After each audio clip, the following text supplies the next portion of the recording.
Hi guys, so today just wanted to share with you how I manage Daphne whenever she's having a big tantrum.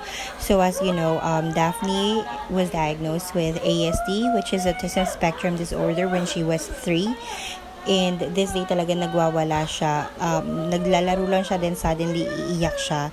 Usually, I let her with her emotion naman na para maturuan siya kung paano i-manage yun. But since 10 minutes na siya, over 10 minutes na siya umiiyak ng tuloy-tuloy, I have to interfere na. So, kinausap ko siya dyan na bakit ba siya umiiyak, anong kailangan niya, ba't siya umiiyak.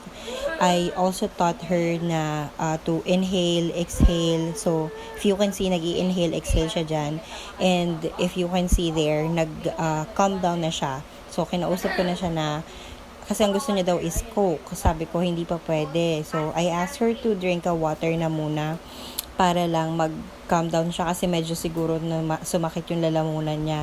But usually ganun lang naman ginagawa ko, especially with people with autism, is that we let them manage their emotion para lang alam nila kung paano.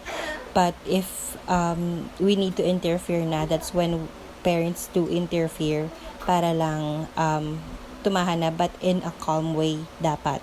Kasi hindi naman din sila na ma-manage na pasigaw or what.